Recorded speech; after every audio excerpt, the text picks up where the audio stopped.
আসসালামু আলাইকুম। Arts me এনিথিংয়ের পক্ষ থেকে সবাইকে স্বাগতম। আপনাদের সাথে আছি আমি আলী আসগর, আর lecturer department of CSC BUBT. আমরা গত লেকচারে দেখছিলাম non preemptive shortest job first, তো এখন আমরা দেখব প্রিএমটিভ শর্টেস্ট জব ফার্স্ট। আচ্ছা, প্রিএমটিভ আর নন প্রিএমটিভ কথাটা একটু ক্লিয়ার করা হতে হবে। আমরা আগের লেকচারে নন প্রিএমটিভ সম্পর্কে বলেছিলাম।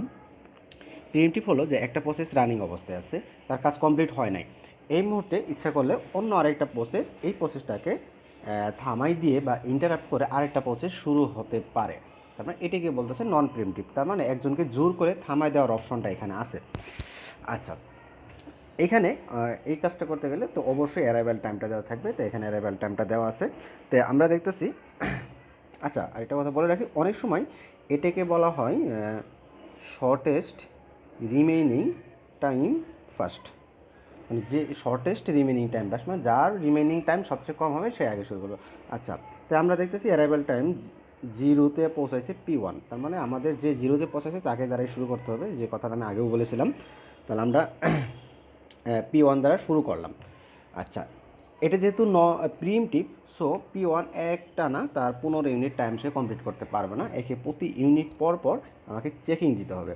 তো এই কাজটা অনেকে একটু হার্ড মনে করে, তো আমি একটা ওয়ে দিচ্ছি, এইভাবে করলে মনে হয় হার্ড হবে না। আমরা এখানে তিনটে জিনিস নিয়ে নিব। একটা হলো অ্যাট টাইম, আরেকটা হলো কে কে প্রেজেন্ট আছে এই টাইমে, আরেকটা হলো তার রিমেইনিং সিপিইউ টাইম। এই তিনটে জিনিস যদি আমরা চিন্তা করি, আমরা প্রথমে যদি শুরুতে একদম শুরুতে যখন টাইম ছিল, একদম শুরু যখন টাইম ছিল জিরো, তখন পৌঁছাইছিল কে মাত্র শুধুমাত্র P1। আচ্ছা, তখন জিরোতে ছিলাম তখন আমাদের প্রেজেন্ট ছিল শুধুমাত্র P1। P1-এ কতটুকু সময় অপচয় ছিল? P1 শুরুতে যেহেতু আসে তার 15 ইউনিট টাইম রিমেইনিং ছিল, তার 15। তার মানে আমরা এই যে গ্র্যান্ড সার্কেল দেখতে পাই যে আমরা জিরোতে কাকে শুরু করছি, জিরোতে P1 শুরু করছি, তার রিমেইনিং টাইম কত ছিল? 15। সো P1-ই এখন যেহেতু একটা, সো P1-কে শুরু করছে। ঠিক 1 ইউনিট টাইম পর যখন 1 যাবে, তখন আমরা এখানে চেক করব 1 ইউনিট টাইম পর কে কে প্রেজেন্ট আছে। তো আমরা যদি এখানে তাকাই, 1 ইউনিট টাইম পর প্রেজেন্ট আছে P2 পৌঁছাই গেছে, তার মানে P1 এবং P2 দুইজনেই প্রেজেন্ট আছে, P1 অ্যান্ড P2 এই দুইজনে প্রেজেন্ট আছে। আচ্ছা, তাহলে রিমেইনিং টাইম কর, তো অলরেডি P1 1 ইউনিট কমপ্লিট করে ফেলছে, তারা 15 নাই, তার রিমেইনিং টাইম আছে 14 ইউনিট। আর এইমাত্র P2 পৌঁছাইলো, P2 রিমেইনিং টাইম আছে 5 ইউনিট, এখানে দেওয়া আছে 5 ইউনিট। তাহলে দেখা যাচ্ছে এই দুজনের মধ্যে রিমেইনিং টাইম কার কম? তো নর্মালি দেখা যাচ্ছে P2 রিমেইনিং টাইম কম, সো 1 ইউনিট টাইম পরে শুরু করতে হবে P2। ঠিক, P2-কে আমরা 1 ইউনিট কাজ করতে দেব। 1 ইউনিট কাজ করার পরে 2 ইউনিট টাইম পর্যন্ত শেষ করব। 2 ইউনিট টাইমে গিয়ে আবার চেক দিব যে কে কে পৌঁছাইলো। এখন দেখি 2 ইউনিট টাইমে কে কে পৌঁছালো। তো 2 ইউনিট টাইমে পৌঁছাবে P1, P2 অ্যান্ড P3, কারণ এই যে P3 অ্যারাইভাল টাইম দেওয়া ছিল 2, তিনজনে পৌঁছে গেল। তো কার কতটুকু রিমেইনিং টাইম আছে? যেহেতু আগের স্টেপে P1 প্রিএমটিভ হয়ে গেছিলো, তো P1 কাজ করতে পারে নাই, P1-এর এখন 14 বাকি আছে। তো আগের স্টেপে P2 1 ইউনিট কাজ করছে, তার এখন বাকি আছে 4। আর এইমাত্র পৌঁছাইল হলো P3 পুরাটাই বাকি আছে, তার পুরো 8 ইউনিটই পুরাটাই বাকি আছে, তার 8 ছিল। তাহলে এই তিনটার মধ্যে কার সবচেয়ে কম? এই তিনটার মধ্যে দেখা যাচ্ছে P2-ই সবচেয়ে কম, সো আমরা আবার P2-ই শুরু করব। দেন সেকেন্ড অপশনটাও P2, 2 থেকে 3 পর্যন্ত। ওকে, সো আমরা আবার কী করবো? 3 থেকে আবার চেক দেবো, অ্যাট টাইম 3। এখন কে কে পৌঁছালো?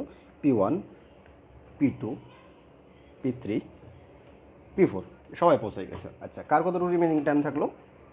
ওকে, যদি আমরা P1-এ এখনও 14 ইউনিটই আছে, P2 1 ইউনিট আরও একবার করে ফেললো, তার 4 থেকে 1 কমে এখন 3 ইউনিট টাইম বাকি, 3-র এখন 8 ইউনিট বাকি।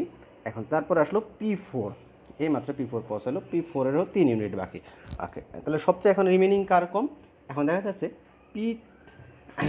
P2 অ্যান্ড P4 দুজনের রিমেনিং টাইম সেম, সো যে আগে আসছে আমরা তাকে আগেই শুরু করব।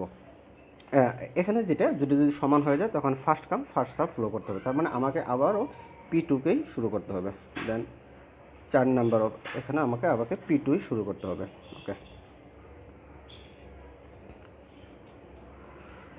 এখন যদি P2 শুরু করা হয়, যে নেক্সট টার্মে যদি আমরা যাই, তাহলে দেখা যাচ্ছে P2-র সময় বাকি থাকতেছে জাস্ট 2 ইউনিট। সো এখন এর মধ্যে সবচেয়ে P2-ই সবচেয়ে ছোটো, সো আমাদের এখন দেখা যাচ্ছে যে পি টু যদি আরেক ইউনিট করানো হয় তাহলে পি টুই ছোটো হয়ে যাবে। সো রেগুলারলি পি টু এখানে সবচেয়ে ছোটো, তো পি টুর বাকি কাজটুকু এখন করে ফেলো। তো পি টু কতটুকু রিমেনিং আছে, 2 ইউনিট রিমেনিং আছে। তো আমরা বাকি 2 সব কমপ্লিট করে ফেলি।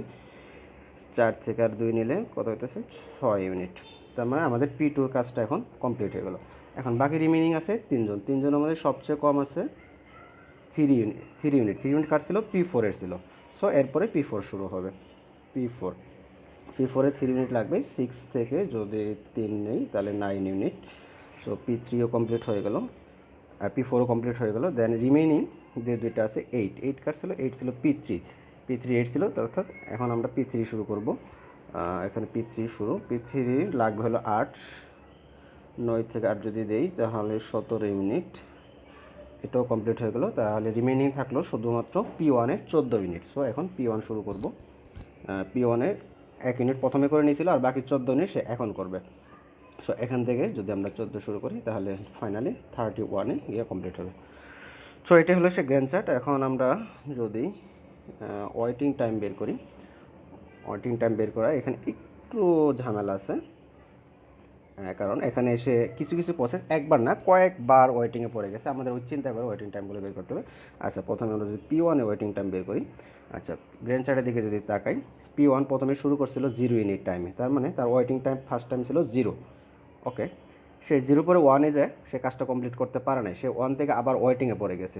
আবার শুরু করছে কোথায়, 1 থেকে শুরু করে সে ফাইনালি 17 ইউনিট টাইম পর্যন্ত ওয়েট করছে, তারপরেই শুরু করছে। তার মানে সে 1 থেকে 17 পর্যন্ত ওয়েট করছে। কত হলো, 1 থেকে 17 পর্যন্ত 16 ইউনিট, তার মানে আরও যোগ করতে হবে 16 ইউনিট। তাহলে টোটাল হলো কত, টোটাল হলো তার 16 ইউনিট ওয়েটিং টাইম। তো আরেকটা কথা বলেছিল যে যখন অ্যারাইভেল টাইম দেওয়া থাকবে ওয়েটিং টাইম থেকে তার অ্যারাইভেল টাইমটা বিয়োগ দিতে হবে। তাহলে টোটাল ওয়েটিং টাইম থেকে তার অ্যারাইভেল টাইম দেওয়া ছিল 0, বাদ দিলে থাকতেছে হলো 16।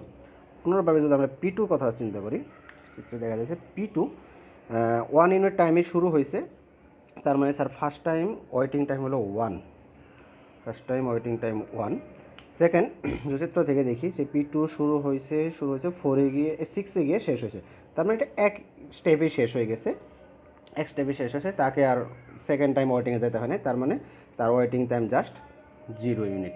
আচ্ছা, হ্যাঁ, পি টুর অ্যারাইভেল টাইম দেওয়া ছিল 1 ইউনিট, অর্থাৎ তার ওয়েটিং টাইম থেকে অ্যারাইভেল টাইম বাদ দিলে 0।